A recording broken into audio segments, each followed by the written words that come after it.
dito sa Distrito Eklesyastiko ng Cavite South. Dito po ay ipinamalas ng mga kapatid ang kanilang talento. Pagamat mahirap, dahil sa panahon o kalagayan natin ngayon, ay makikita po ang kasiglahan ng lahat ng mga kapatid sa pakikipagkaisa po nila. Napakasaya ko po nang malaman kung mayroong aktibidad na katulad nito sa iglesia. Sobrang saya po yung aking naramdaman sapagkat naipakita ko po yung aking talento sa larangan po ng poster making. Nakabahagi din ako sa aming lokal at nagkaroon po ng inspirasyon yung ibang kabuklod na sumali sa mga susunod. Isinagawa ito ng mga kapatid sa kanilang tahanan, subalit nasaksihan naman ng lahat ang kanilang mga nilikha sa pamamagitan ng video conferencing. Nag-iinsayo po ako ng paano magkulay, paano po gumawa ng mga elemento, at paano po gumawa ng mga concept ideas upang mapalawak ko pa po yung skill ko sa pamamagitan po ng pagpinta o pagguhit. Kahit ang mga kapatid ay nasa kani-kaniyang tahanan, bunga po ng pandemya na kasalukuyan nating nararanasan, ay nagagawa pa rin po ng mga kapatid ang pakikipagkaisa sa lahat ng mga aktibidad na inilulunsad ng ating pong tagapamahalang pangkalahatan, ang kapatid na Eduardo V. Manalo, maging ng ating tagapag-ugnay ng mga kapisanang pansambahayan, ang kapatid na Angelo Erayo. Uy, buklod! Ayan oh! Pangatlo!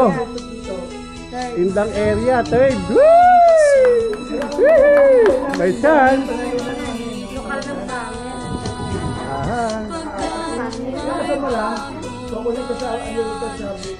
Sino kaya ang pangalawa?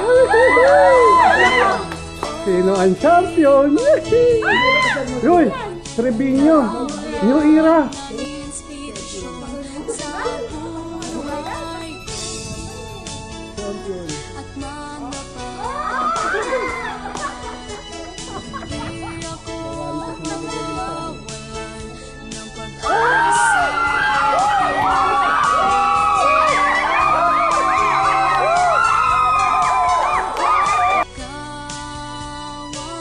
We got history, got me feeling the nostalgia when you look at me.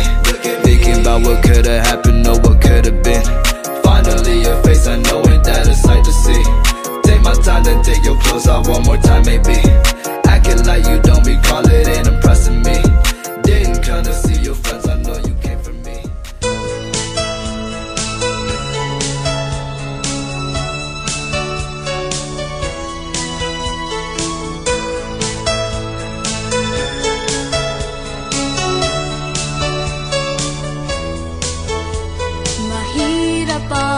Mabuhay dito sa mundo.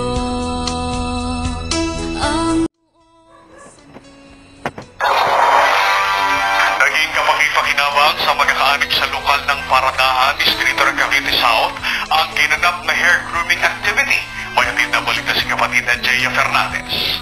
Mahalaga ang pagiging presentable lalo na kung haharap sa mahalagang tao. Kaya naman higit na kailangan mapanatili ang kaayusan kung haharap sa Panginoon Diyos sa mga pagsamba sa Kanya. Kaugnay nito, isinagawa ng mga kapatid dito sa lokal ng Paradahan, Distrito Eklesyastiko ng Cavite South, ang isang hair grooming activity. Bahagi rin ng aktibidad ang blood pressure monitoring. Ang ginawa kong paghahanda ng kapisanang buklod sa aming lugar ay ang lahat ng mga kaanib ay masabihan na makabahagi sa libreng gupit. Ikinagalak ng mga kapatid sa nasabing lokal ang pakikiisa sa isinagawang aktibidad dahil nagsilbi rin nila itong bonding. Ako po ay nagpapasalamat po ng napakarami sa mga kapatid na tulad po nung may mga kapatid na may mga talit na gano'n sa pagugupit. Kaya po ay masaya magkakwa ko na isa po ako sa nakalibre na gupit. Isa po ako sa naging tagagupit po sa ginawa ko naming aktibidad. Nagagalak po ako nung ito po ay ipinaalam sa amin sa pamamagitan po ng aming destinado at kinausap po ako ng Pangulo po ng buklod sa lokal namin. At hindi po ako nag-aalinlangan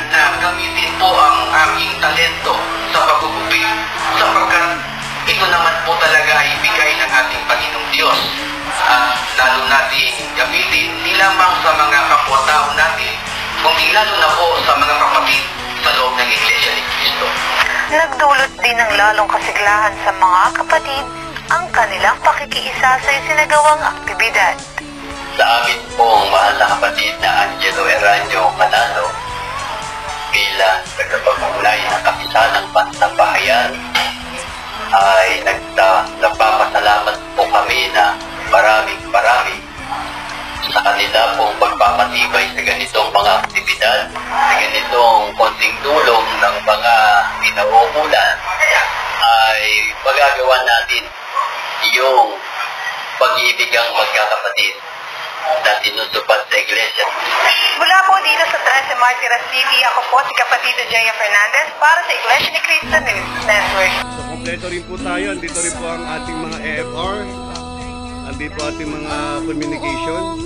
Andito po ang ating kompleto po. Mga officer po ng Buklod. Andito rin. Ang bureau, kompleto po sila.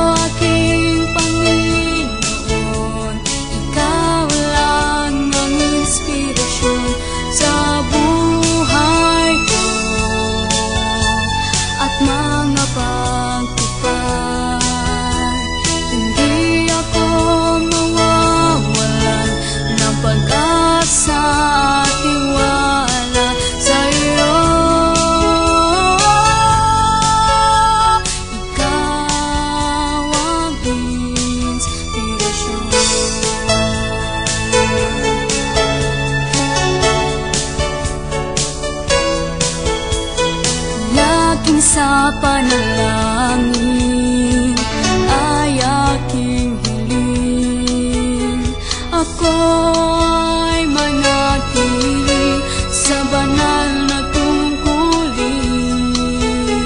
Maraming ang pagsubok, di manghihina, pagkat may bagong bayan, laan sinagtapat.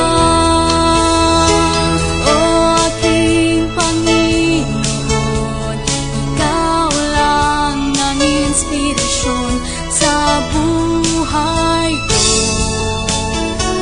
at mga pagtupad. Hindi ako mawawalan ng pag-asa at tiwala sa iyo.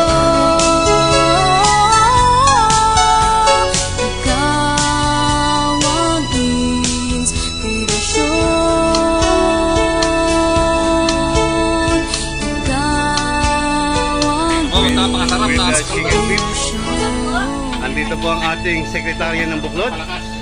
Walang iba kundi po ang kagalang-galang, the Honorable Ka Janet, at ang ating si Chef.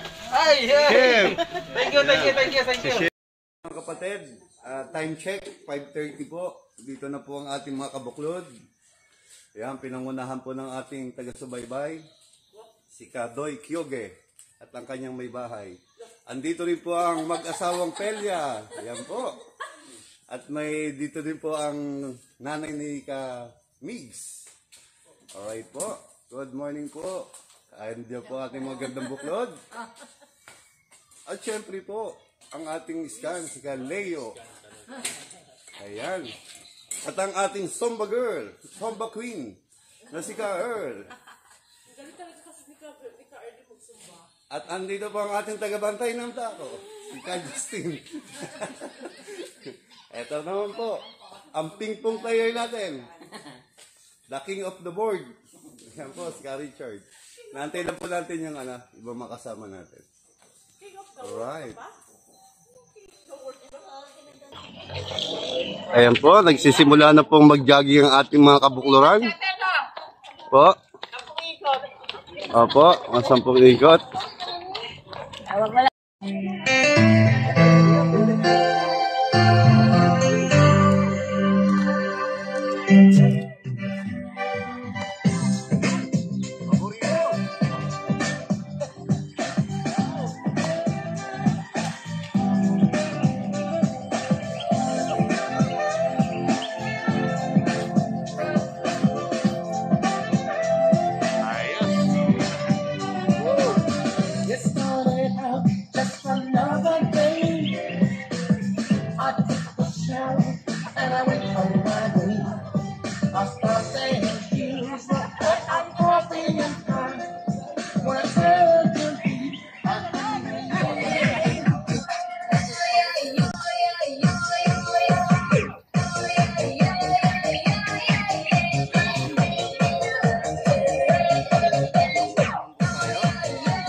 Bago tayo pumadyak.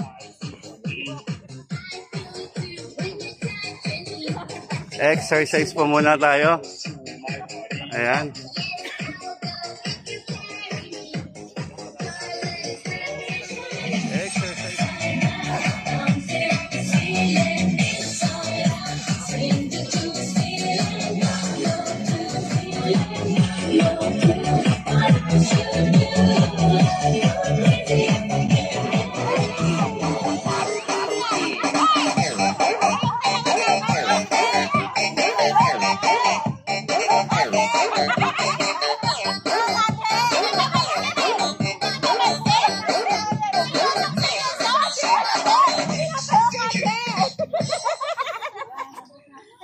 All right.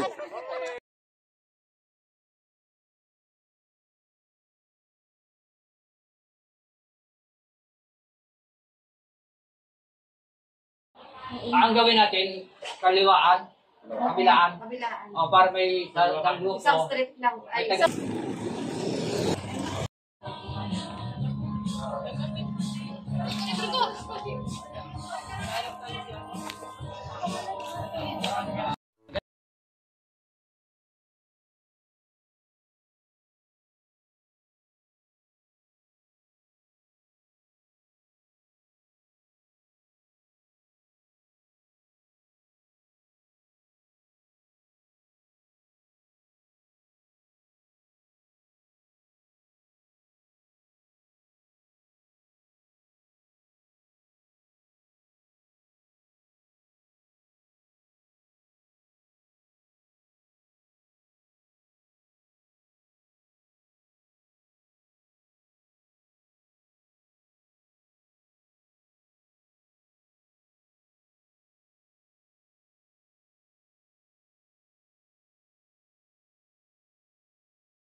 INC Radio, DZEM 954, ang tinig ng katotohanan, himpilan ng Iglesia ni Cristo, sumasahimpapawid mula sa Quezon City.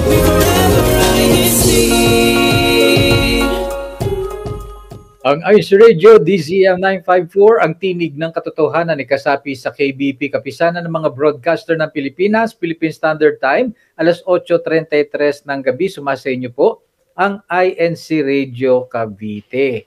At ngayon, kasama natin mula po sa Cavite, si Ate Nika, sa Cavite South naman, si Ate Angelica, Ate Mary Rose, at si Ate Normeline. Yes, Ate Jelay. Kasi nga, di ba, hindi nga po natin alam kung kailan ba talaga darating yung mga emergency. Kaya dapat po kailangan talaga dapat lagi tayong ready. Kaya kung dumating man po yung mga emergencies na yon, kaya naman para bigyan pa tayo ng iba pang mga kaalaman at informasyon sa kung ano ba yung mga bagay na dapat nating ihanda at yung mga dapat na mabilis. Mga bagay na mabilis nating makukuha during emergency ay panoorin nyo po ang isang video tips na inihanda sa atin ni kapatid na Merzel Cañaveral na mula po dito sa lokal ng Paradahan Distrito ng Cavite South. Please watch this.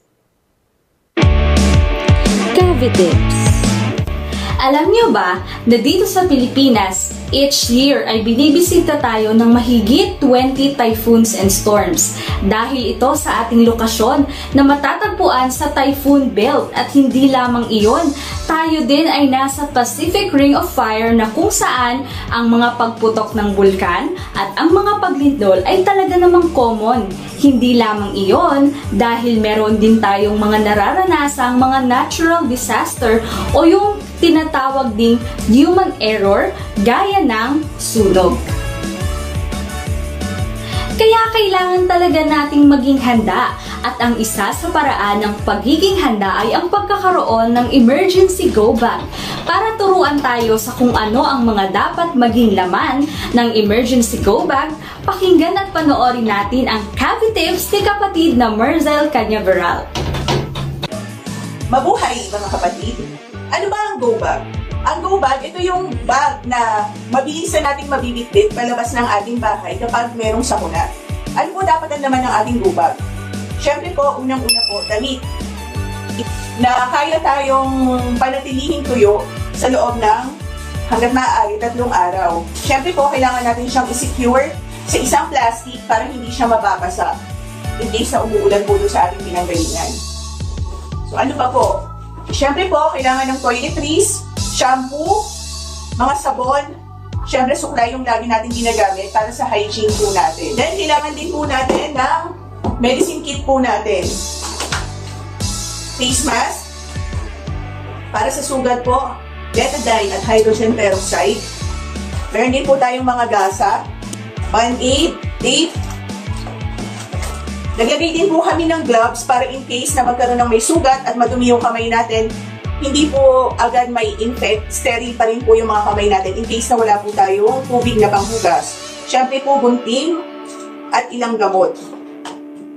Since dito po sa Pilipinas, laging ulan ang kadalasang sinasagupa nating emergency, basa. Kaya meron po kaming emergency survival blanket in case na basa po lahat. Mapapanatili po nitong mainit yung katawan ng bawat isa.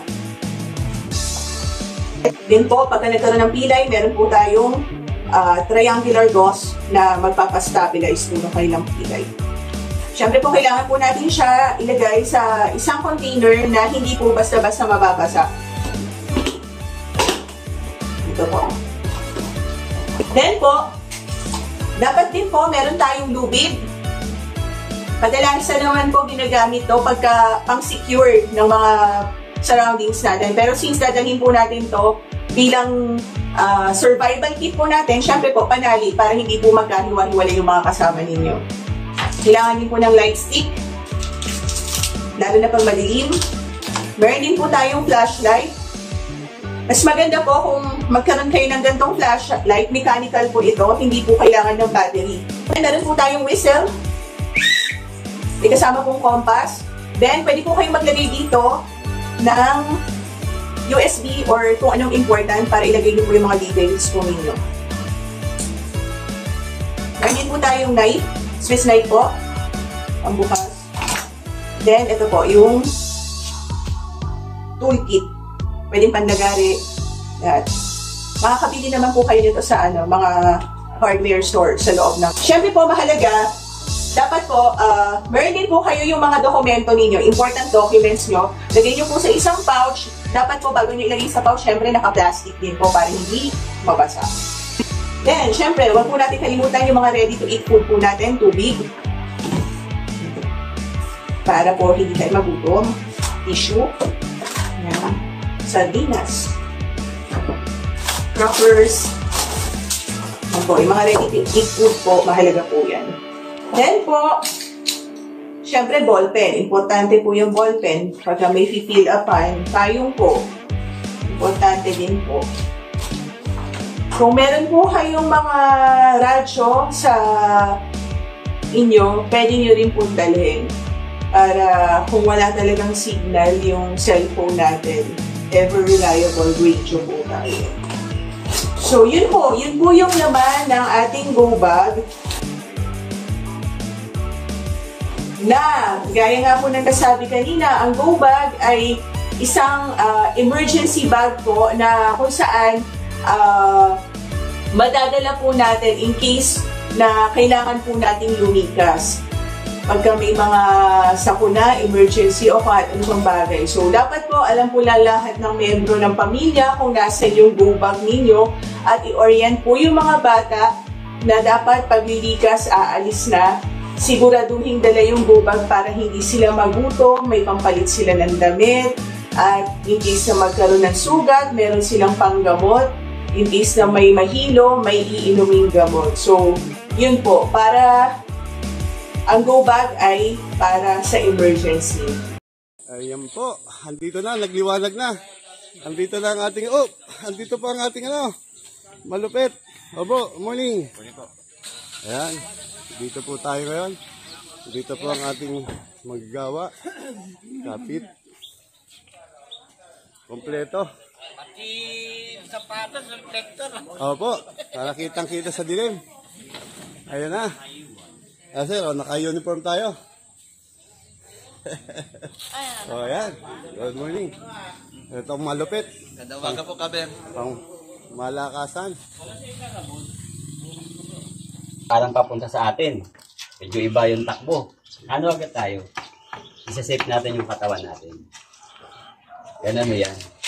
Kaya pag nakita kayong medyo alikabok, medyo parang may mga buhangin, o kaya may langis, delikado rin yan sa bike natin. Pwede tayong sumemplang dyan. Pagka tumapat kayo doon at nagpreno kayo, ano yan? Experience na yan. No, Kaber, no? Opo. Nakita mo paano? Gagad, ilang beses na yung mga gumulong na po, alam na yan. Kaya buti kung laging ganon lang yung gulong. Opo. 3 beses na yata ako gumugulong. Kasunod pang sakyan. Kaya ano lang tayo. Yung stretching naman ang binabanggit. Di mapanghawakan.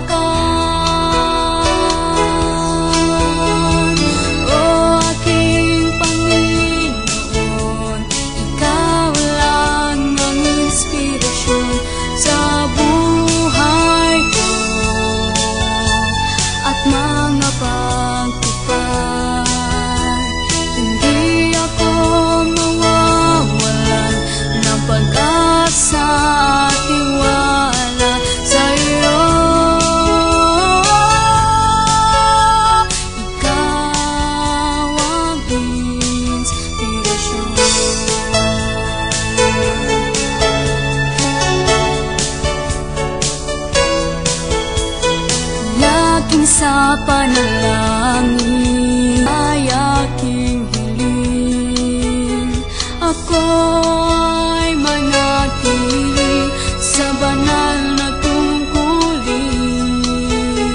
Marami mang pagsubok, di manghihina, pagkat may bagong bayan, laan sinagtapat.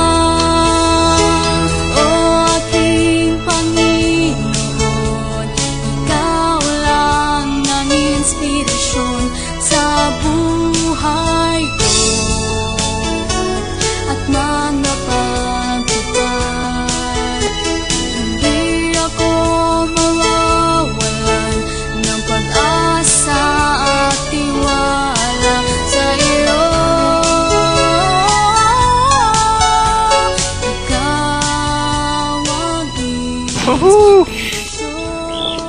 boss. Ganda ng paligid.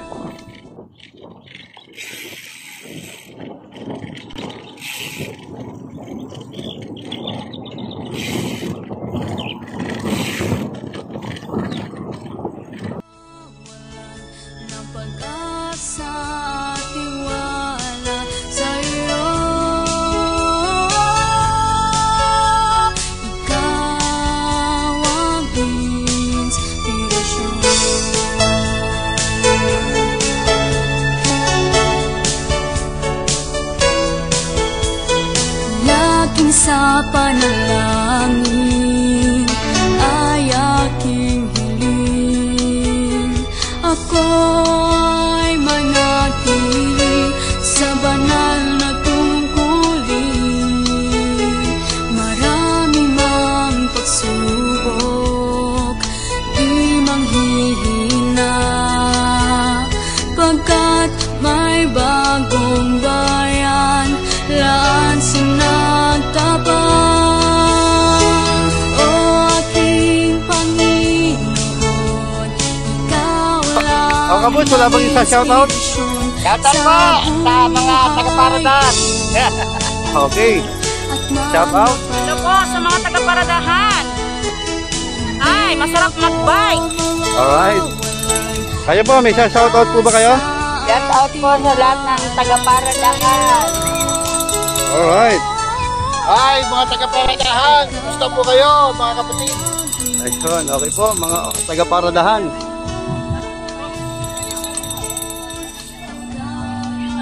No, baka may isa shoutout sila rito. Oh, may shoutout ba kayo? Shoutout? Hindi ko ba tayo? Shoutout daw. Shoutout daw. Shoutout sa mga shoutout po sa mga taga-Paradahan.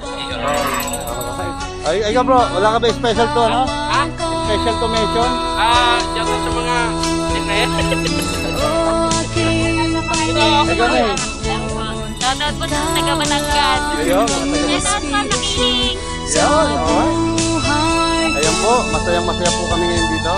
At nagkakatuwaan po, araw ng Sabado. Ito po yung ating... Bro, wala ba kayo sa shoutout? Shoutout po ay guys. Ikaw? Wala? Ito, magpapa-shoutout tayo rito. Oh, Anton TV. Wala ba tayo sa shoutout? Shoutout po. Shoutout po na. 4 letters? Shoutout po kanina. Shoutout po sa mga responder natin na napakababait. Alright. Ito po, kayo na. Shoutout sa mga balote. Foundation. Ayan po ang biker aid namin. Shoutout po.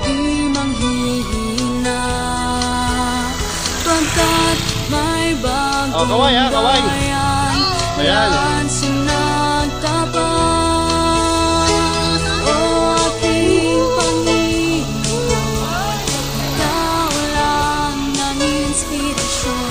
Babalik ako. Ayan.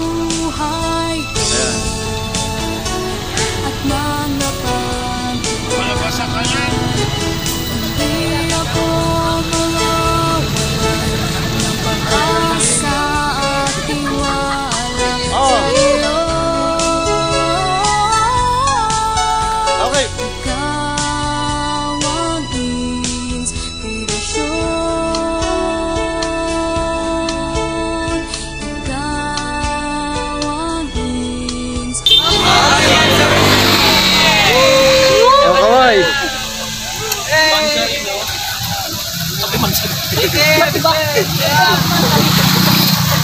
Isa pa. 1, 2, 3.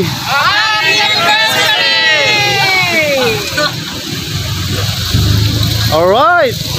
Happy anniversary po, mga kapatid. Sa lokal po ng Paradahan. Ayan. Ayan po ating mga responder.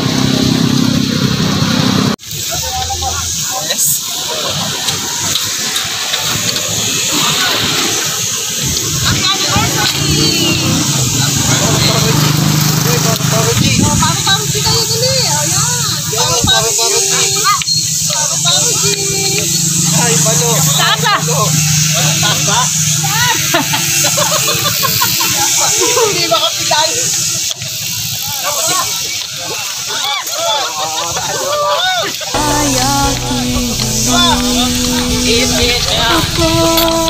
Alright, happy anniversary! Happy anniversary! Ayan po. Happy anniversary!